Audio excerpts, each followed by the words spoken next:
അർജുൻ്റെ ഫാമിലി ഇന്ന് മീഡിയനെ അഡ്രസ്സ് ചെയ്ത് പറഞ്ഞ കാര്യങ്ങളൊക്കെ നിങ്ങൾ കേട്ട് കാണും. കേൾക്കാത്തവർ ഉണ്ടെന്നുണ്ടെങ്കിൽ അത് ഒരു മണിക്കൂറിനടുത്തുള്ള വലിയ ക്ലിപ്പാണ്. അതിലൊരു ചെറിയ പോർഷൻ ജസ്റ്റ് ഒന്ന് കേൾക്കാൻ വേണ്ടിയിട്ട് കുറേ കാര്യങ്ങൾ അവർ പറയുന്നുണ്ട്. അതിൽ ജസ്റ്റ് ഒരു പോർഷൻ ഞാനിവിടെ വയ്ക്കാം. ആൻഡ് പ്ലസ് മനാഫ് കൊടുത്ത റിപ്ലൈൻ്റെയും ജസ്റ്റ് ഒരു ചെറിയ പോർഷൻ. പക്ഷെ ഞാനിവിടെ സംസാരിക്കാൻ പോകുന്നത് ഞാൻ ഇന്നലെ ആ വീട്ടിൽ പോയപ്പോൾ എക്സ്പീരിയൻസ് ചെയ്ത ആ വീട്ടിലുള്ള ആളുകളുടെ സിറ്റുവേഷനും ഞാൻ ആ വീട്ടിലേക്ക് പോകാനുണ്ടായ ഒരു സിറ്റുവേഷനുമാണ് ഞാനിവിടെ പറയാൻ പോകുന്നത്. ഓക്കെ, ഡീറ്റെയിൽ ആയിട്ട് എൻ്റെ ഒരു പേഴ്സ്പെക്റ്റീവ് ഞാൻ ഈ പറഞ്ഞ മനാഫിൻ്റെ റിപ്ലൈ ആണെങ്കിലും അർജുൻ്റെ വീട്ടുകാരുടെ ഈ ഒരു മീഡിയനെ അഡ്രസ്സ് ചെയ്ത് അവർ പറഞ്ഞ പ്രശ്നങ്ങളാണെന്നുണ്ടെങ്കിലും ഒക്കെ അതിൻ്റെ ഒരു ഡീറ്റെയിൽ കാര്യം ഞാൻ പിന്നെ പറയാം. എല്ലാ സ്ഥലങ്ങളിലും ചെന്നിട്ട് ഞങ്ങളെ അതായത് ഒരു ദാരിദ്ര്യം പോലെ പറഞ്ഞു നടക്കും. ഞാൻ എത്രയോ പ്രാവശ്യം കാല് പിടിച്ച് ഞാൻ പറഞ്ഞു അങ്ങനെ പറഞ്ഞു നടക്കരുത്, ഞങ്ങൾക്ക് നാളെ ജീവിക്കാനുള്ള പുറത്ത്. പക്ഷെ ഒന്നും കേൾക്കുന്നില്ല. ഞാൻ വേണം എന്റെ തെളിവുകളടക്കം വാട്സപ്പിൽ ഞാൻ കാണിച്ചു തരാം. ഇതിലൊക്കെ പറയുന്നത് എന്തായാലും ഈ കുടുംബത്തിനെ ഇവരെല്ലാം പഠിപ്പിക്കാൻ ഉപയോഗിക്കുന്നതിനോട് ഈ ഫണ്ട് 70,000 രൂപ ഒന്നും അവന് തികയാത്തുന്ന ആകെ ആ ഒരു കമ്പനി കയറിയിട്ടുണ്ട് 1 കൊല്ലം 3 മാസമായിട്ടുള്ളൂ. എല്ലാരും പറഞ്ഞു നടക്കുന്നത് ആകെ 1 വർഷമായിട്ടുള്ളൂ. ആ ഒന്നര വർഷമായിട്ടുള്ളൂ. ഞങ്ങൾ എല്ലാരും പഠിത്തം കഴിഞ്ഞിട്ട് 3-4 വർഷമായി. പക്ഷെ എല്ലാവരോടും സെന്റിമെന്റ്സിന് വേണ്ടിയിട്ട് ഇല്ലാത്ത കള്ളത്തരങ്ങൾ പറഞ്ഞ് ആ സെന്റിമെന്റ്സിന്റെ മുകളിൽ കയറി ജീവിക്കുക. അല്ല, അദ്ദേഹം ജീവിക്കുന്നു, അതെല്ലാം അദ്ദേഹത്തിന്റെ കാര്യങ്ങൾ. പക്ഷെ നമ്മളെ കോട്ട് ചെയ്തുകൊണ്ട്, കുടുംബത്തിനെ കോട്ട് ചെയ്തുകൊണ്ട് ഇനി ഒരു വൈകാരികത അദ്ദേഹം സൃഷ്ടിക്കരുത്, ദയവ് ചെയ്ത് നിർത്തണം. ഇല്ലെങ്കിൽ ഞങ്ങൾക്ക് അത് നിയമപരമായിട്ട് പോകേണ്ടി വരും. കാരണം കുറെ ബന്ധപ്പെട്ട് നേരിട്ട് നിർത്താൻ വേണ്ടിയിട്ട് നിൽക്കുന്നില്ല. അതുകൊണ്ട് മാത്രം ഞങ്ങൾ ഈ കഴിഞ്ഞ 3 ദിവസം ഞങ്ങൾ നേരിട്ട് ബന്ധപ്പെട്ട് നിർത്താൻ വേണ്ടിയിട്ട്, പക്ഷെ നിർത്തുന്നില്ല. ഓരോ ദിവസം പുതിയ 3 യൂട്യൂബ് ചാനലുകൾ പിന്നെ ഞങ്ങളൊക്കെ ശ്രദ്ധിച്ചിട്ടുണ്ടാവും. മൂപ്പരാക്ക് അറിയാത്ത ഏതൊരു നമ്പറിൽ നിന്ന് കോള് വന്നാലും അത് മറ്റൊരാൾ വീഡിയോ എടുക്കും. എന്നിട്ട് അത് സ്പീക്കറിൽ ഇട്ടിട്ട് ഇങ്ങനെ ഒരു സെന്റിമെന്റ്സ് ഓഡിയോ പോലെ ആക്കിയിട്ട് നന്ദി പറയുന്ന വീഡിയോസ് അതിങ്ങനെ ഡെയിലി ഇട്ടുകൊണ്ടിരിക്കുക. ഇതൊക്കെ അതാണ് ഞാൻ പറഞ്ഞത്. ആവശ്യമില്ല. അയാളെ മനാഫ്ഖാനെ സംബന്ധിച്ച് അയാളെ കാര്യം എന്തായിരുന്നു? അർജുനെ കണ്ടെത്തുക, ലോറി കണ്ടെത്തുക, പിന്നീടുള്ള അയാളെ പേഴ്സണലായിട്ട് കാര്യം. പക്ഷെ ഞങ്ങളുടെ കോട്ട് ചെയ്തത് കുടുംബത്തിനെ മറ്റുള്ളവർ മുന്നിൽ വ്യക്തിഹത്യ ചെയ്തത്, അത് തന്നെ പറയാനുള്ളൂ. സത്യം പറയുകയാണെങ്കിൽ ഞാനിപ്പോ ഈ ഒരു മീറ്റിങ്ങിന് കയറുമ്പോൾ ആണ് അറിയണത് ഇങ്ങനെ എന്തൊക്കെ എന്നെ പറ്റിയിട്ട് പറഞ്ഞെന്നുള്ളത്. ഞാൻ എൻ്റെ മൊബൈൽ നമ്പർ ലീക്കായതുകൊണ്ട് മൊബൈലിൽ നിരന്തരം ഫോൺ വരുന്നതുകൊണ്ട് സൈലൻ്റ് ആക്കിയിട്ടൊക്കെയാണ് ഞാൻ. അതുകൊണ്ട് ഈ വിഷയങ്ങൾ അറിഞ്ഞില്ല. നമ്മൾ വേറൊരു ചെറിയൊരു സ്കൂളിലെ ചെറിയ കുട്ടികളെ ഒരു പരിപാടി ഉണ്ടായിരുന്നു, അതിന് പോയതിന്. അത് കഴിഞ്ഞിപ്പോൾ ദാ ഈ പരിപാടി വന്നു. ഇതിനെപ്പറ്റി എന്തൊക്കെയാ പറഞ്ഞതെന്നുള്ളത് ഇപ്പോൾ ഞാനെന്തോ പിരിവ് നടത്തുന്നതെന്ന് പറഞ്ഞ് ഞാനൊരു പിരിവ് ഇന്നേ വരെ നടത്തിയിട്ടില്ല. എൻ്റെ സ്വത്തും മുതലും വിറ്റിട്ടാണ് ഞാൻ ഈ വിഷയത്തിൽ നിൽക്കുന്നത്. എന്തെങ്കിലും ഒരു തെളിവോ കാര്യങ്ങളോ കൊണ്ടുവരികയാണെങ്കിൽ തീർച്ചയായിട്ടും ഞാൻ നേരത്തെ പറഞ്ഞ മാതിരി തന്നെ മാനാഞ്ചിറ സ്ക്വയറിൻ്റെ നടുവിൽ വന്ന് നിൽക്കും, കല്ലെറിഞ്ഞു കൊന്നാളെ എൻ്റെ. ഓക്കെ, അപ്പം ഇനി ഞാൻ ഇന്നലെ രാത്രി ഒരു വീഡിയോ പോസ്റ്റ് ചെയ്തിട്ടുണ്ടായിരുന്നു. ആ വീഡിയോക്കകത്ത് അർജുൻ്റെ ബ്രദറാണ് എൻ്റെ കൂടെ ഉണ്ടായിരുന്നത്. ആ വീട്ടിൽ ഞാൻ പോയ സമയത്ത് എനിക്ക് മനസ്സിലായ കുറച്ച് കാര്യങ്ങളാണ് ഞാനിവിടെ ഷെയർ ചെയ്യുന്നത്. ആൻഡ് പ്ലസ് ഷിരൂർ ഈ ഒരു അപകടം നടന്ന് ഇതിൻ്റെ വീഡിയോകൾ ചെയ്യുന്ന സമയത്തൊക്കെ ഞങ്ങൾ ഡിസ്കസ് ചെയ്തിരുന്ന കുറച്ച് കാര്യങ്ങളുണ്ട്. ഓക്കെ, ഇതൊക്കെ കൂട്ടി വെച്ചിട്ടാണ് ഞാൻ ഈ ഒരു കോണ്ടന്റ് നിങ്ങളോട് പറയുന്നത്. ഇന്നലെ കോട്ടയ്ക്കൽ ഫുഡ് കഴിക്കാൻ വേണ്ടി നിന്ന സമയത്താണ് എനിക്ക് കോള് വരുന്നത്, അർജുൻ്റെ ബ്രദറിനെ എന്നോട് സംസാരിക്കണം എന്ന് പറഞ്ഞിട്ട്. ഞാൻ ഫോണിൽ ആ പയ്യനായിട്ട് സംസാരിച്ചു. ആ പയ്യൻ ലിറ്ററലി ഒന്നുമല്ലാത്തൊരവസ്ഥയിൽ ഒരാൾ എങ്ങനെ സംസാരിക്കും? അത് ഇനി ലൈഫില്ല. ഞാൻ ആത്മഹത്യയുടെ വക്കിലാണ്. എനിക്ക് ബ്രോയോട് സംസാരിച്ചേ പറ്റും. ഞാനൊന്നും നോക്കിയില്ല. ഞാനും ചിത്തുബായി രാത്രി കാറ് കൊടുത്തിട്ട് മലപ്പുറത്ത് നിന്ന് കോഴിക്കോട് ഷിരൂർ അപകടത്തിൽപ്പെട്ട അർജുൻ്റെ വീട്ടിൽ ചെന്നു. അവിടെ ചെന്നു നമുക്ക് കയറി പോകുമ്പോൾ തന്നെ ആ വീട്ടിലെ ഒരു അവസ്ഥ ഓബ്വിയസ്ലി അവിടുത്തെ ഒരു സിറ്റുവേഷൻ തന്നെ നമുക്ക് ഊഹിക്കാൻ പറ്റും. പക്ഷെ നിങ്ങൾ ആരും ഊഹിക്കുന്നതിനേക്കാൾ വേസ്റ്റാണ് അവിടെ ഓരോരുത്തരുടെയും മൈൻഡ് കിടക്കുന്നത്. അവർ അർജുൻ എന്ന് പറഞ്ഞ വ്യക്തിയുടെ ആ ഒരു അപകടവും അല്ലെങ്കിൽ അർജുൻ ഇനി ഇല്ല എന്നുള്ള ആ റിയാലിറ്റി ഒക്കെ അവർ ആക്സെപ്റ്റ് ചെയ്ത് മുന്നോട്ട് പോകുന്നൊരു ഫാമിലിയാണ്. അവർക്ക് അർജുൻ ഇല്ല എന്നുള്ള ഒരു വാക്വം അവിടെ ഉണ്ട്. പക്ഷെ അത് അവർ ആക്സെപ്റ്റ് ചെയ്ത് കഴിഞ്ഞു. അവരവരുടെ ലൈഫുമായിട്ട് മുന്നോട്ട് പോകാൻ അവർ റെഡിയാണ്, പ്രിപ്പയർഡാണ്. പക്ഷേ ഈ അവരുടെ ആ ഒരു ഒന്നും അല്ലാതിരിക്കുന്ന ഒരു സിറ്റുവേഷന് കാരണം എന്ന് പറയുന്നത് ഈ അർജുൻ ഇല്ല എന്ന് പറയുന്ന വാക്വം അല്ല. അവർക്ക് ഇത്രത്തോളം ആ ഒരു ഡിപ്രഷനിൽ അവർ ഒന്നും അല്ലാത്തൊരവസ്ഥയിലിരിക്കാൻ കാരണം മനാഫ് എന്ന് പറഞ്ഞ വ്യക്തി സോഷ്യൽ മീഡിയയിൽ ഓരോ ചാനലിലും വന്നിരുന്ന് പറയുന്ന പല കാര്യങ്ങളും ഡയറക്റ്റ്ലി ആ ഫാമിലിയെ ഹേർട്ട് ചെയ്യുന്നു. ഇതായിരുന്നു പ്രശ്നം. പയ്യനായിട്ട് ഞാൻ സംസാരിച്ചു, ബ്രദർ, അത് കഴിഞ്ഞിട്ട് അളിയൻ, പെങ്ങള്, വൈഫ്, അമ്മേനോട് ഞാൻ സംസാരിച്ചില്ല, കണ്ടു, ചിരിച്ചു, തിരിച്ചു. പിന്നെ അവിടുത്തെ അവരുടെ റിലേറ്റീവ്സ്, അവരുടെ നാട്ടുകാർ. നിങ്ങൾ ആലോചിക്കണം, നമുക്ക് ആർക്കും ഇങ്ങനെ ഒരു സിറ്റുവേഷൻ അനുഭവിക്കേണ്ടി വന്നിട്ടില്ല. ഓക്കെ, ഞാൻ ഇന്നലെ ആ വീട്ടിൽ ചെല്ലുന്ന സമയത്ത് അവരെന്നോട് പറഞ്ഞ ഓരോ കാര്യങ്ങളുമാണ് ഇന്ന് പത്രസമ്മേളനത്തിൽ അവർ പറഞ്ഞിട്ടുള്ളത്. പത്രമാധ്യമങ്ങളുടെ മുന്നിൽ അവർ പറഞ്ഞു അവരുടെ കൺസേൺ എന്തുകൊണ്ട് ഇപ്പം അവർക്കെതിരെ നടക്കുന്ന മാസീവ് അറ്റാക്കാണ്. മാസീവ് അറ്റാക്ക് എന്തിന്? മനാഫിനെ തള്ളിപ്പറഞ്ഞു, മനാഫിനെ ഒഴിവാക്കി, ഈശ്വർ മാൽപ്പേനെ ഒഴിവാക്കി. കുറച്ച് ദിവസങ്ങൾക്ക് മുമ്പല്ലേ ഇവിടെ ബാല അമൃത ഒരു കേസ് ഉണ്ടായേ അല്ലേ? അന്ന് എല്ലാവരും, ഞാൻ പറഞ്ഞ കാര്യം നിങ്ങൾക്ക് ആർക്കും കൺവേ ചെയ്യില്ല, പോട്ടെ, കുഴപ്പമില്ല. എൻ്റെ പെർസ്പെക്റ്റീവ് ആളുകൾ മനസ്സിലാക്കും, മനസ്സിലാക്കാതിരിക്കും, ഐ ഡോണ്ട് കെയർ. ഇപ്പോഴും ഞാൻ പറയുന്നു, ഇത് പറയുമ്പോഴും ഐ ഡോണ്ട് കെയർ. അപ്പം അന്ന് എല്ലാവരും പറഞ്ഞൊരു കാര്യമുണ്ട് ഈ ബാല അമൃത കാര്യത്തിൽ. ബാല കണ്ടിന്യൂസ് ആയിട്ട് വീഡിയോ ഇടുന്നത് കൊണ്ട് അത് വളരെ മോശമായ രീതിയിൽ അമൃതേനെയും ഫാമിലിനെയും എഫക്റ്റ് ചെയ്യുന്നു. യെസ്, അന്ന് ഞാനും പറഞ്ഞു അത് മോശമാണ്, ബാല നിർത്തണം, അതേപോലെ അമൃതയും നിർത്തണം. ഇതാണ് എൻ്റെ പെർസ്പെക്റ്റീവ് ഉണ്ടായിരുന്നത്. ഈ കാര്യത്തിലേക്ക് വരുമ്പോൾ മാത്രം നിങ്ങൾക്ക് അത് മനസ്സിലാവുന്നില്ലേ? മനാഫ് എന്ന് പറഞ്ഞ വ്യക്തി കണ്ടിന്യൂസ് ആയിട്ട് ഇന്റർവ്യൂസ് കൊടുക്കുന്ന സമയത്ത് ഈ പറഞ്ഞ അർജുൻ മാത്രമാണ് ഒരു ഫാമിലിയിലേക്ക് പൈസ കൊണ്ടുവരുന്നതെന്നും അതിൻ്റെ ഒരു രൂപേൻ്റെ കണക്കും അങ്ങനെ കുറേ കാര്യങ്ങൾ പറയുമ്പോൾ ആ വീട്ടിൽ ഓൾറെഡി ജോലി ചെയ്യുന്ന, അവർ സൊസൈറ്റിയിൽ ഇറങ്ങി നടക്കുന്ന ആളുകൾ, ബ്രദറും സിസ്റ്ററും അളിയനും അച്ഛനും അമ്മയും, ഇവർക്കൊക്കെ അതിഭീകരമായിട്ടുള്ള സൈബർ അറ്റാക്കാണ് നേരിട്ടുകൊണ്ടിരിക്കുന്നത്. അർജുൻ്റെ അനിയനെ വിളിച്ചിട്ട് നീ എന്താ ഒരു പണിക്കും പോവാത്തവൻ? ആ പയ്യന് ജോലിയുള്ള ഒരു പയ്യനാ. അർജുൻ്റെ പെങ്ങൾ ജോലിയുള്ള ആളാ. അർജുൻ്റെ അളിയൻ സ്വന്തമായി ബിസിനസ് ചെയ്യുന്ന ഒരാളാ. ഈ മനാഫ് കൊടുക്കുന്ന ഇന്റർവ്യൂവിൽ നിന്നൊക്കെ ആളുകളിലേക്ക് എത്തുന്ന പേഴ്സ്പെക്റ്റീവ് എന്താ അറിയോ? അർജുൻ മാത്രം താങ്ങിക്കൊണ്ട് നടന്നൊരു ഫാമിലി ഉണ്ടായിട്ടുണ്ട്. ഞാൻ പറഞ്ഞുതരാം. ഞാൻ അവിടെ ചെന്നപ്പോൾ അർജുൻ്റെ വീടിൻ്റെ ബാക്കിലൊരു വീടുണ്ട്, ഒരു ചെറിയ വീട്, വളരെ ചെറിയ വീട്, ഒരു എന്താ പറയുക ബിലോ ആവറേജ് വളരെ ചെറിയൊരു വീട്. ആ വീട്ടിൽ ഒരച്ഛൻ 4 പശുവിനെ വെച്ച് പാല് കറന്ന് നാട് ഫുള്ള്, നാട്ടുകാരൻ എനിക്ക് പറഞ്ഞിരുന്നത്, ഫുള്ള് നാട്ടിൽ രാവിലെ മൂപ്പര് പാല് കറന്ന് നാട്ടിലെല്ലാവർക്കും എത്തിച്ച് ആ മക്കളെ വളർത്തി. ആ അച്ഛൻ അതിനൊരു അപകടം വന്നു. അർജുൻ താങ്ങി നിർത്തിയ ആ വീടിനെ. അച്ഛനെ അപകടം വന്നപ്പോൾ ഇവർ പറയാ, ബ്രദറും സിസ്റ്ററും, ഞങ്ങൾ അച്ഛൻ്റെ സ്ഥാനത്തേക്ക് പിന്നെ വന്നത് അർജുനാണ്. 12ാം ക്ലാസ് കഴിഞ്ഞ് അർജുനാ വന്ന പിന്നെ. അങ്ങനെ അർജുൻ കുടുംബത്തിന് താങ്ങും തണലുമായി. ആ ഏട്ടനെ കണ്ടു വളർന്ന ബ്രദറും സിസ്റ്ററുമാണ്. അവർ പഠിച്ചു, അവർ വളരെ കഷ്ടപ്പെട്ടു, അവർ നല്ല നല്ല ജോലികളിലെത്തി. ഒരാൾ നേഴ്സാണ്, ഒരാൾ ബാങ്കിലാണ്, ഒരാൾ വേറൊരു കമ്പനിയിൽ വർക്ക് ചെയ്യുന്നു. അവരെ കഷ്ടപ്പാട്, അവർ ആ കഷ്ടപ്പെട്ട് പഠിച്ച ആ കുടുംബത്തിലേക്ക് ഒരു വീട് എല്ലാവരും ഒത്തുപിടിച്ചിട്ട്, അർജുനും അർജുൻ്റെ ബ്രദറും സിസ്റ്റർമാരും ഒക്കെ ഒത്തുപിടിച്ചിട്ടാണ് ഇന്ന് അവർക്കുള്ള വീട്, കാറ്, ഓരോ കാര്യങ്ങളും വന്നിട്ടുള്ളത്. അവരുടെ കൺസേൺ നിങ്ങൾക്ക് മനസ്സിലാവുന്നില്ലേ? മനാഫ് വന്നിരുന്നിട്ട് ഇതിങ്ങനെ പറയുമ്പോൾ നാളെ ഈ അർജുൻ്റെ അനിയത്തി ആ ഒരു മേടിച്ച കാറിൽ പുറത്തു പോകുമ്പോൾ നാട്ടുകാരെന്താ പറയുക? അതായത് അവരെ നാട്ടുകാരല്ല, അവരെ നാട്ടുകാരൊന്നും പറയില്ല, കാരണം ആ നാട്ടുകാർക്ക് എല്ലാം അറിയാം, അവരുടെ കുടുംബക്കാർക്കും കൂട്ടക്കാർക്കും അറിയാം. പക്ഷെ ഈ സോഷ്യൽ മീഡിയയിൽ അല്ലെങ്കിൽ ഈ സോഷ്യൽ മീഡിയ വഴി മാത്രം അർജുൻ്റെ ഫാമിലി അറിയുന്നവരെന്താ പറയുക? ഓ, അർജുനൊക്കെ മരിച്ചു, ഇനിയിപ്പോൾ അർജുൻ്റെ പൈസയ്ക്ക് മേടിച്ച കാറോ വണ്ടിയോ ഡ്രസ്സോ ആവോ അതൊന്നും ചോദിക്കില്ലേ? അതൊക്കെയാണ് അവരുടെ കൺസേൺ. ബിക്കോസ് ഓരോ ഇന്റർവ്യൂവിനകത്തും മനാഫ് പറഞ്ഞോട്ടെ, മനാഫിന് പറയാനുള്ള എന്തും മനാഫ് പറയാം, മനാഫ് എടുത്ത എഫേർട്ടിനെ കുറിച്ച് മനാഫിന് പറയാം, ഒരു കുഴപ്പമില്ല. പക്ഷെ ഇവിടെ അതാണോ സംഭവിക്കണേ? പിന്നെ പൈസേൻ്റെ കാര്യം പറഞ്ഞു എന്ന് പറയുന്നു. അവർക്ക് കൺസേണും പേടിയും കാണില്ല. കാരണം ആ വീടിന് അർജുൻ്റെ പേരിൽ 1 രൂപ വേറെ ആരും കൊടുത്തിട്ട് വേണ്ടെന്ന് അവർ പറയുന്നുണ്ട്. അപ്പം അവർ കട്ട് ചെയ്യുന്നത് എന്താ?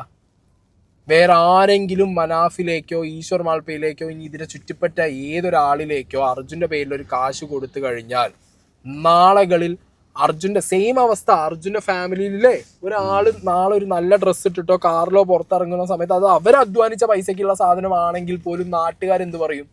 ഞങ്ങൾ പൈസ കൊടുത്താണല്ലോ ഇപ്പോൾ ഒരു കാറിലും ഡ്രസ്സ് ഇട്ട് നടക്കുന്നു. ആ ഒരു ചോദ്യം വരാതിരിക്കാൻ വേണ്ടി അത്രത്തോളം ആ ഫാമിലി എന്ത് ചെയ്യുന്നുണ്ട്, അവർ സെൽഫ് സ്റ്റേബിൾ ആണോ ഓരോരുത്തരും. അല്ല അർജുൻ അടക്കം ആ ഫാമിലിയിൽ അർജുന്റെ ആവശ്യം അതായിരുന്നു. ആയിട്ടുള്ള ഒരു ലൈഫായി മാറിയിട്ടുണ്ട്. അർജുന്റെ ആവശ്യം അതായിരുന്നു. അർജുൻ അടക്കം അർജുന്റെ പെങ്ങന്മാരെയും അർജുന്റെ അനിയനെയും വളർത്തിക്കൊണ്ടുവന്നത്, വിദ്യാഭ്യാസം കൊടുത്ത് അവർക്ക് ജോലിയായി, അവരെല്ലാരും ഒറ്റക്കെട്ടായി നിന്ന് വീട് വെച്ച് അവർ ഒറ്റക്കെട്ടായി മുന്നോട്ട് പോണ ഫാമിലിയാ. അതുകൊണ്ട് തന്നെ അർജുന്റെ കഷ്ടപ്പാടുകൾ പറഞ്ഞിട്ട് ഒരു പുറത്തുനിന്ന് ഒരു ക്യാഷ് വന്ന് അവർക്ക് പോകണ്ട, കൊണ്ട് അല്ലെങ്കിൽ ഞങ്ങൾക്ക് ക്യാഷ് വേണ്ടെന്നല്ല അവർ പറയണത്. അങ്ങനെ വേണ്ടെന്നാണ് പേരിൽ കിട്ടുന്ന ആ ഒരു ബുദ്ധിമുട്ട് അത് ആവശ്യമില്ല, പോയിക്കോളാം, അവർ ജോലി ചെയ്ത് ജീവിച്ചു പോയിക്കോളാം എന്നാണ് പറയുന്നത്. അങ്ങനെ സ്ട്രോങ് ആയിട്ട് നിൽക്കുന്ന ഒരു ഫാമിലി. പിന്നെ നിങ്ങളെല്ലാവരും ഇതിൽ ഇനിയുള്ള കാര്യങ്ങൾ, ഇമ്പോർട്ടന്റ് കാര്യങ്ങൾ നിങ്ങൾ കേട്ടോ. മനാഫ് എന്ന് പറഞ്ഞ വ്യക്തി അർജുൻ എന്ന് പറഞ്ഞ പേരിന്റെ ഒപ്പം തന്നെ വളർന്നു. എങ്ങനെ വളർന്നു? ഞാൻ ചോദിക്കുന്നത് എങ്ങനെ വളർന്നു? ഇത് പറയുമ്പോൾ പലരും ഇനിയിപ്പോൾ എന്നെ വിമർശിക്കും, പൂര തെറിയായിരിക്കും കമന്റ് ബോക്സിൽ. പക്ഷെ ഞാൻ പറയുന്ന കാര്യങ്ങൾ മനസ്സിലാക്കുന്ന 1-2 പേരുണ്ടെങ്കിൽ എനിക്കത് മതി. ഷിരൂര് അപകടം നടക്കുന്നു. കേരളത്തിലെ മാധ്യമങ്ങൾ ഇത് റിപ്പോർട്ട് ചെയ്ത് തുടങ്ങാൻ 1-2 ദിവസം കഴിഞ്ഞിട്ടാണ്. ഓക്കെ, മാധ്യമങ്ങൾക്ക് ആവശ്യം എന്താ? ഇവിടുത്തെ ന്യൂസ് ചാനലുകൾക്ക് ആവശ്യം എന്താ? സ്പോക്സ് പേഴ്സൺ, ഒരാൾ സംസാരിക്കാൻ വരണം. ഇതാണ് അവരുടെ ആവശ്യം. അർജുൻ എവിടെയെന്ന് അറിയാതെ, അർജുൻ്റെ ട്രക്ക് എവിടെയെന്ന് അറിയാതെ, അർജുൻ്റെ ഫാമിലിയിൽപ്പെട്ട ബ്രദറോ അളിയനോ സിസ്റ്ററോ ആ ഇമോഷൻ്റെ സമയത്ത് ഏതെങ്കിലും ഒരാൾ ചാനലിൽ ഇങ്ങനെ 24 മണിക്കൂർ കയറി ഇറങ്ങി സംസാരിക്കുന്നു നിങ്ങൾക്ക് തോന്നുന്നുണ്ടോ? നിങ്ങൾ നമ്മുടെയൊക്കെ ഫാമിലിയിൽ പറ്റിക്കഴിഞ്ഞാൽ നമ്മുടെ ഫാമിലിയിലുള്ളവർ ഇങ്ങനെ ന്യൂസ് ചാനലിൽ കയറി സംസാരിക്കുമോ? ഇല്ല. ഈ വണ്ടീൻ്റെ യഥാർത്ഥ ഓണർ മുബീൻ, ഇയാൾ സംസാരിച്ചു കണ്ടിട്ടോ? ഇല്ല. മനാഫാണ് സംസാരിച്ചത്. ഇനി മനാഫ് സംസാരിക്കുന്നതിലേക്ക് എത്തിയ വഴിയും കൂടി ഞാൻ നിങ്ങളോട് പറയാം. നിങ്ങൾ ഈ ന്യൂസ് മൊത്തമായി കണ്ടവരുണ്ടെങ്കിൽ, ഇത് ഫോളോ അപ്പ് ചെയ്തവരുണ്ടെങ്കിൽ നിങ്ങൾക്ക് ഇത് കണക്റ്റ് ആവും. ഈ ഷിരൂര് ഈ അപകടം നടന്ന ന്യൂസുകൾ ഇങ്ങനെ കണ്ടിന്യൂസ് ആയിട്ട് ലൈവ് ന്യൂസും വരുന്ന സമയത്ത് ആദ്യം സംഭവിക്കുന്നത് എന്താ? ആദ്യം അവിടെ സംസാരിക്കുന്നത് ഗവൺമെന്റ് ഒഫീഷ്യൽസ് സംസാരിച്ചു, പിന്നെ അവിടുത്തെ കലക്ടർ സംസാരിച്ചു. ഇതിനിടയിൽ 1-2 പ്രാവശ്യം മാത്രമാണ് നമ്മൾ ആരെ കാണുന്നത്? ഈ ലോറിയായിട്ട് ബന്ധപ്പെട്ടവരോ അല്ലാന്നുണ്ടെങ്കിൽ ഈ ഫാമിലി ആയിട്ട് ബന്ധപ്പെട്ടവരോ ആരെങ്കിലും കണ്ടിട്ടില്ല. സത്യം പറഞ്ഞാൽ കണ്ടിട്ടില്ല എന്ന് തന്നെ പറയണം. പിന്നെ നമ്മൾ ഏറ്റവും കൂടുതൽ കണ്ടത് രഞ്ജിത്ത് ഇസ്രായേലിനെയാണ്. രഞ്ജിത്ത് ഇസ്രായേലിന്റെ ആ ഒരു പോർഷൻ ഏറ്റവും കൂടുതൽ മീഡിയക്കൊക്കെ ഇങ്ങനെ രഞ്ജിത്ത് ഇസ്രായേൽ കുറെ ഫീഡ് ചെയ്തു. അതിനുശേഷം മീഡിയക്ക് ഫീഡ് ചെയ്യാൻ വേണ്ടി ഒരാൾ ആവശ്യമായിരുന്നു. അങ്ങനെ പൊട്ടും പൊടിയായിട്ട് നിന്ന മനാഫ് പിന്നെ മെയിൻ സ്ട്രീമിലേക്ക് വരുന്നു. ഏറ്റവും കൂടുതൽ മീഡിയനായിട്ട് സംസാരിക്കുന്നത് മനാഫായി, സ്പോക്സ് പേഴ്സൺ ആയി മനാഫ്. ഏത് അർജുന്റെ ഫാമിലിനെ റെപ്രസെന്റ് ചെയ്യുന്നു, മലയാളികളെ റെപ്രസെന്റ് ചെയ്യുന്നു, മീഡിയാസിന് സംസാരിക്കാൻ ഒരാളെ കിട്ടുന്നു. മനാഫിലേക്ക് മീഡിയ കോൺസെൻട്രേറ്റ് ചെയ്യുന്നു. മനാഫിന് ഇങ്ങനെ ഒപ്പി മനാഫിനെ ഇങ്ങനെ എടുത്തെടുത്തെടുത്ത് മീഡിയ പോകുന്നു. അത് ഈ മനാഫിന്റെ കുറ്റാന്നും ഞാൻ പറയില്ല. മീഡിയക്ക് ആവശ്യം മനാഫായിരുന്നു, അല്ലെങ്കിൽ മനാഫിനെ പോലെ ഒരാളെ ആയിരുന്നു. അപ്പൊ ഈ പറഞ്ഞ ഈശ്വർ മാൽപ്പ വന്നപ്പോൾ ഈശ്വർ മാൽപ്പയാവും, രഞ്ജിത്ത് ഇസ്രായേൽ വരുമ്പോൾ രഞ്ജിത്ത് ഇസ്രായേലാവും, ഈ പറഞ്ഞ മനാഫ് ആണെങ്കിൽ അവർക്ക് മനാഫാവും. അങ്ങനെ മനാഫ് എന്ന് പറഞ്ഞ വ്യക്തി ഇങ്ങനെ അർജുൻ എന്ന് പറഞ്ഞ ഒരു പേരിന്റെ കൂടെ മനാഫ് എന്ന് പറഞ്ഞ പേരിങ്ങനെ വരും. കണ്ടു നിൽക്കുന്ന വ്യൂവേഴ്സിന്റെ മൈൻഡ് എന്തായിരിക്കും? ആദ്യം ഞാൻ പറയുന്നത് ആദ്യം ചോദിക്കുന്നത്, എന്തായിരിക്കും കണ്ടു നിൽക്കുന്ന വ്യൂവേഴ്സിന്റെ മൈൻഡ്? ഒരു ലോറി ഓണർ, ഒരു മുതലാളി തൊഴിലാളിക്ക് വേണ്ടി ഇത്രത്തോളം ചെയ്യുന്നു, ഇത്രത്തോളം സഹിക്കുന്നു. അതേപോലെ തന്നെ ഒരു ഫാമിലിയിൽ ഒരു അളിയൻ, ഒരു അനിയൻ, ഒരു ചേച്ചി, ഒരമ്മ, ഒരച്ഛൻ, അവർക്ക് ഇതേപോലെ ലോറി ഉടമ വരുന്ന മാതിരി വന്ന് നിൽക്കാൻ പറ്റുമോ? നിങ്ങൾ ആലോചിക്കുക, അവർ വന്ന് നിൽക്കുവോ? അവർക്ക് മനസ്സിലാവും. കാരണം നമ്മുടെ വീട്ടിൽ നിന്നാണ് സംഭവിക്കുന്നത്, നമ്മളത് കൈകെട്ടി നോക്കിയിരിക്കില്ലല്ലോ. അർജുന്റെ ബ്രദർ അവിടെ ഇല്ലാന്നല്ല, അർജുന്റെ അളിയൻ അവിടെ ഇല്ലാന്നല്ല. ഈ 72 ദിവസം നമ്മൾ കണ്ടത് മനാഫിനെ മാത്രമാണ്, അല്ലെങ്കിൽ നമ്മളെ കാണിച്ചു തന്നത് മനാഫിനെ മാത്രമായതുകൊണ്ടാണ് മനാഫിലേക്ക് മാത്രം പോയേ. അത് നിങ്ങൾ മനസ്സിലാക്കാൻ സത്യം. ഇനി അടുത്തൊരു കാര്യം, ആദ്യം ഞാൻ പറഞ്ഞല്ലോ ലോറി ഉടമ തൊഴിലാളി എന്ന് പറഞ്ഞ വികാരമാണ് കത്തിയതെന്നുണ്ടെങ്കിൽ പിന്നെ ഇതെന്തായി എന്നറിയോ? ഈ ലോറി കിട്ടാൻ വഴുകി. അർജുൻ്റെ ലോറിനെ കുറിച്ച് ഒരു ക്ലൂവും ഇല്ല, തപ്പിയിട്ട് കിട്ടുന്നില്ല. കർണാടക ഗവൺമെൻറ് അതിനിടയിൽ എന്തായി, മഴ കൂടിയ സമയത്ത് എല്ലാം സ്റ്റോപ്പ് ചെയ്ത് വെക്കേണ്ട ഒരു അവസ്ഥ വന്നു. ഇതൊക്കെ ആയ സമയത്ത് എന്തായി? ഇവിടുത്തെ സംഘപരിവാർ, ഇനി ഞാൻ പറയാൻ പോകുന്ന മെയിൻ പോയിന്റ്, ഇവിടുത്തെ സംഘപരിവാർ ടീമുകൾ, മനാഫ് ഒരു മുസ്ലിം പേര്, അർജുൻ ഒരു ഹിന്ദു പേര്, മനാഫിന് ചോദ്യചിഹ്നത്തേക്ക് കൊണ്ടുപോയിട്ട് ഇവിടുത്തെ സംഘപരിവാർ എലമെന്റുകൾ മനാഫിനെ കുറിച്ച് തുരുതുരാ വീഡിയോസ് വരാൻ തുടങ്ങി. കള്ളക്കടത്താണോ, ആ മരം എന്താണ്, മരത്തിന്റെ മാർക്കറ്റ് വാല്യൂ കുറച്ച് കാണിച്ചോ, ചന്ദനം കടത്തിയോ, സ്വർണം കടത്തിയോ, ലോറി കിട്ടാൻ മനാഫിനെ ഇവിടുത്തെ സംഘപരിവാർ എലമെന്റുകൾ വലിച്ചു കീറി സോഷ്യൽ മീഡിയയിൽ ഇട്ടിട്ട്. അപ്പൊ എന്ത് സംഭവിച്ചു? മനാഫ് അപ്പോഴൊന്നും റിപ്ലൈ കൊടുത്തില്ല, വേറെ ആരും ഒരു റിപ്ലൈയും കൊടുത്തില്ല. ഇവരിങ്ങനെ, കാരണം ഒരാൾക്കും എന്തില്ല റിപ്ലൈ കൊടുക്കാൻ ഒന്നുമില്ല, കാരണം തെളിവില്ല, ലോറി ഇല്ല, ഒന്നുമില്ല. ലോറി കിട്ടിയ ടൈമിൽ എന്തായി? ഇവിടെ നടന്നത് ഒരു പൊളിറ്റിക്കൽ ഗാംബ്ലിംഗ് ആണ്, മതവികാരം വെച്ചുള്ള പൊളിറ്റിക്കൽ ഗാംബ്ലിംഗ്. അതിൻ്റെ ഇരകളാണ് ഇപ്പം ഈ പറഞ്ഞ ഈ അർജുൻ്റെ ഫാമിലി അനുഭവിച്ചുകൊണ്ടിരിക്കുന്നത്. ഞാനത് പച്ചയ്ക്ക് പറയുകയാണ്. ഈ പറഞ്ഞ ഈ നമ്മുടെ സംഘപരിവാർ എലമെന്റുകളെ തിരിച്ചടിക്കാൻ വേണ്ടിയിട്ട് പൊളിറ്റിക്കലി ഈ സാധനം എന്താക്കി, തിരിച്ചടിച്ചു. മനാഫിൻ്റെ ലോറി കിട്ടി, അതിനകത്ത് അർജുൻ്റെ ബോഡി ഉണ്ട്, എല്ലാ കാര്യങ്ങളും അവിടെ ക്ലിയറായി വന്നപ്പോൾ ഈ സംഘപരിവാർ എലമെന്റുകൾ അവരുടെ പേജിലൂടെ അടിച്ച മറ്റേ കള്ളക്കടത്തും സ്വർണവും ചന്ദനമൊക്കെ ഇല്ലാതായി. അപ്പോൾ ഒരു സൈഡ് എന്തായി, മനുഷ്യത്വത്തിൻ്റെ ആൾരൂപമായിട്ടോ അല്ലാന്നുണ്ടെങ്കിൽ ഏറ്റവും ഉത്തമ മനുഷ്യത്വം എന്ന് പറഞ്ഞിട്ട് ഒരു അൺറെക്കഗ്നൈസ്ഡ് PR വർക്ക് തന്നെ. അതായത് ഞാനിത് ഒരാൾ വേണച്ച് ചെയ്തു എന്നല്ല പറയുന്നത്, പക്ഷെ ഇവിടുത്തെ ഒരുമാതിരി മതം കലർന്ന പൊളിറ്റിക്സ് ഉണ്ട്, അത് കയറി കളിച്ചു. അത് എന്തായി, രണ്ട് ഈ പറഞ്ഞ സംഘപരിവാറിനെ അടിക്കാൻ വേണ്ടിയുള്ള ഒരു എലമെന്റ് ആയിട്ട് അപ്പുറത്തെ സൈഡിലുള്ള ആൾക്കാർ അത് കൃത്യമായിട്ട് സോഷ്യൽ മീഡിയയിൽ യൂസ് ചെയ്തിട്ടുണ്ട്. കമന്റ് സെക്ഷനിലൊക്കെ പോയി നോക്കി കഴിഞ്ഞു കഴിഞ്ഞാൽ നിങ്ങൾക്ക് ഈ അർജുൻ്റെ ഫാമിലിക്ക് താങ്ങാൻ പറ്റാവുന്നതിലും കൂടുതൽ എന്ത് വരുന്നുണ്ട്, ഹെയ്റ്റ് വരുന്നുണ്ട്. ഞാൻ അപ്പം അങ്ങനെ ആലോചിച്ചു, മനാഫിനെ പറഞ്ഞ് ഇവരെ ഹെയ്റ്റ് ചെയ്യേണ്ട ആവശ്യം എന്താ? നിങ്ങൾ മനാഫിനേക്കാൾ വലുതായി സ്നേഹിച്ചത് അർജുനല്ലേ? നമ്മളെല്ലാവരും അർജുന് വേണ്ടിയല്ലേ കാത്തിരുന്നേ? മനാഫും അർജുന് വേണ്ടിയല്ലേ കാത്തിരുന്നേ? അർജുനും വീട്ടുകാരും അർജുന് വേണ്ടിയല്ലേ കാത്തിരുന്നേ? അപ്പൊ അർജുനെ സ്നേഹിക്കുന്ന ഒരാൾക്ക് എങ്ങനെ അർജുന ഫാമിലിനെ പറയാൻ പറ്റും? ഞാനത് ആലോചിച്ചു. അപ്പോഴാണ് എനിക്ക് ഇതിനകത്തുള്ള രാഷ്ട്രീയത്തിന്റെ അല്ലെങ്കിൽ ഇതിനകത്തുള്ള മതം എലമെന്റിന്റെ കളി എനിക്ക് മനസ്സിലാവുന്നത്. നീ ഇത് പറഞ്ഞതിന് ഞങ്ങൾ ഏത് രീതിക്ക് കയറി കയറ്റിക്കോ, ഐ ഡോണ്ട് കെയർ. ഇവിടെ അങ്ങനെ ഒരു കളി നടന്നിട്ടുണ്ട്, അങ്ങനെ ഒരു ഗാംബ്ലിങ് കളിച്ചു ഇവിടെ. അതോടുകൂടി കാര്യങ്ങൾ മാറി. പിന്നെ എന്തായിന്നറിയോ, മതമൈത്രി. ഒരു മുസ്ലിം ഓണർ, ഒരു ഹിന്ദു മറ്റേ എന്താ പറയുക ഡ്രൈവറായിട്ടുള്ള ഒരാളെ, മുതലാളി, ഒരു ഹിന്ദു തൊഴിലാളി, ഒരു മുസ്ലിം ഡ്രൈവർ, മതമൈത്രി എന്ന് പറഞ്ഞിട്ട് ഈ സാധനം പല രീതിയിലാണ് ഇവിടെ സോഷ്യൽ മീഡിയ ഇത് കൊണ്ടുപോയി എത്തിച്ചിട്ടുള്ളത്. അതിനൊക്കെ അപ്പോഴും സഫർ ചെയ്യുന്ന ആരാ അറിയോ? ഈ പറഞ്ഞ വീട്ടുകാരുടെ അവസ്ഥയാണ്. നിങ്ങളൊന്ന് ആലോചിച്ച് നോക്ക്. ആ പെങ്ങൾ അന്ന് വന്നിരുന്ന് ന്യൂസിൽ പറഞ്ഞ സമയത്ത് എന്താ പറഞ്ഞേ, ഈ വണ്ടീൻ്റെ യഥാർത്ഥ ഓണർ നിങ്ങൾക്ക് അറിയില്ല, എൻ്റെ ഭർത്താവ് എടുത്ത എഫേർട്ട് അല്ലെങ്കിൽ ഈ ബ്രദർ ഇവിടെ. കാരണം മനാഫിനെ എല്ലാവരും കാണുന്നുണ്ട്, മനാഫിൻ്റെ എഫേർട്ടിനെ എല്ലാവരും കൈയടിക്കുന്നുണ്ട്, മനാഫിനെ സമ്മതിച്ചു കൊടുത്തു എല്ലാവരും. കാരണം മനാഫിനെ നമ്മൾ കണ്ടിട്ടുള്ളൂ. ആ സിസ്റ്റർ വിചാരിച്ചെന്താ, എല്ലാവരും ഈക്വൽ എഫേർട്ട് എടുത്തിട്ടുണ്ട്, equal effort.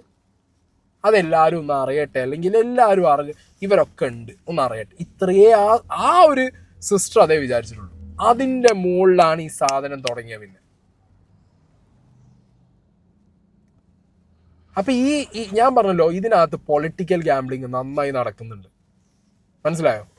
And the next thing ഇവിടെ നടക്കുന്ന പരിപാടി എന്താന്ന് വെച്ച് കഴിഞ്ഞാൽ, ഈ പറഞ്ഞ അർജുൻ്റെ വീട്ടുകാരെന്തോ വലിയ അഹങ്കാരികളാന്നുള്ളത് ഇത് ആദ്യം ഉണ്ടായിരുന്നു അല്ലെ? പത്രസമ്മേളനം നടന്ന സമയത്തും ഈ സംഗതി ഉണ്ടായിരുന്നു. അല്ല, അർജുന്റെ സിസ്റ്റർ നിരന്തരം ഓരോ പൊളിറ്റീഷ്യൻസിനെ വിളിച്ച് എന്നും സംസാരിക്കുന്നുണ്ട്. അയ്യോ, അവര് ഇന്നലെ വീട്ടിൽ പോയപ്പോ നടന്ന കാര്യങ്ങൾ ഞാൻ പറയാം. അർജുന്റെ പെങ്ങൾ ഓരോ ദിവസവും അവരെ വർക്ക് കഴിഞ്ഞ് വന്നിരുന്നിട്ട് ഓരോ രാഷ്ട്രീയക്കാരെയും പോലീസുകാരെയും നിരന്തരം വിളിച്ചും സംസാരിച്ചും. നിങ്ങൾ ഒരു കോമൺ സെൻസിൽ നിങ്ങൾ ആലോചിക്കുക.